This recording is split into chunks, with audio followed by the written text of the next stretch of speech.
En octobre 2020, le ministère de la Santé a décidé de renforcer son soutien au programme endométriose, annoncé en mars 2019, dans deux composantes essentielles: l'information du public et la formation des professionnels de santé.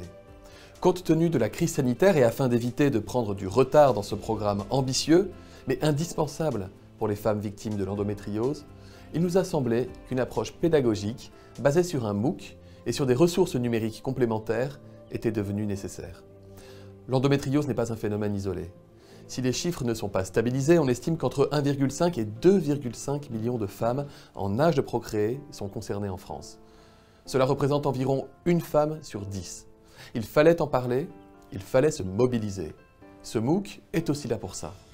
Nous avons confié cette mission à destinée nationale au Collège national des gynécologues et obstétriciens français, en association avec l'ensemble des sociétés savantes et des associations de patientes, acteurs de la prise en charge de l'endométriose. Pour avancer avec les territoires, le ministère a missionné 3 agences régionales de santé, Aura, PACA, Île-de-France, qui devront mettre en œuvre des modèles de filière endométriose, le but étant à terme d'en déployer au niveau national. Enfin, et c'est primordial, nous continuons de soutenir la recherche clinique et fondamentale du fait de la complexité de cette maladie, tant sur le plan physiopathologique que thérapeutique. L'endométriose est une maladie peu connue, mais pouvant altérer sévèrement la qualité de vie des femmes. Nous avons souhaité améliorer la formation et l'information de tous, car il s'agit d'un problème de santé publique. Les symptômes sont multiples: douleurs pendant les règles, douleurs lors des rapports sexuels, douleurs pelviennes fréquentes. Ces symptômes ne sont pas forcément normaux. N'hésitez pas à consulter votre médecin généraliste, votre sage-femme, votre gynécologue. Nous nous sommes engagés à tenir compte des symptômes et à orienter, si besoin, les patientes vers un spécialiste. Des examens spécialisés pourront être réalisés comme l'IRM, l'entéro-IRM ou le coloscanner afin d'évaluer le degré d'endométriose pour envisager les solutions les plus adaptées. Des traitements médicaux, voire des traitements hormonaux, sont souvent proposés aux femmes qui souffrent d'une endométriose. Ils sont utilisés essentiellement pour contrôler la douleur et ils peuvent être adaptés à la situation de chaque patiente. Vous pouvez aider vos patientes en les accompagnant tout au long de leur parcours de soins.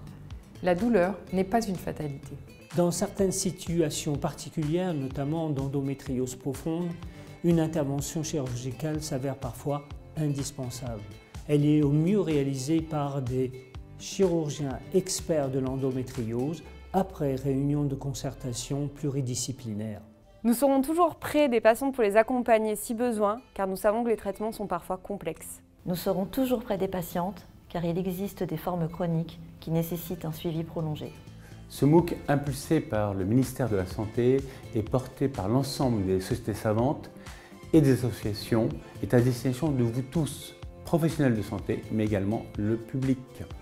Il comporte 5 modules: épidémiologie et diagnostic, prise en charge des douleurs, fertilité et endométriose, place du traitement chirurgical, les parcours médicaux en cas d'endométriose.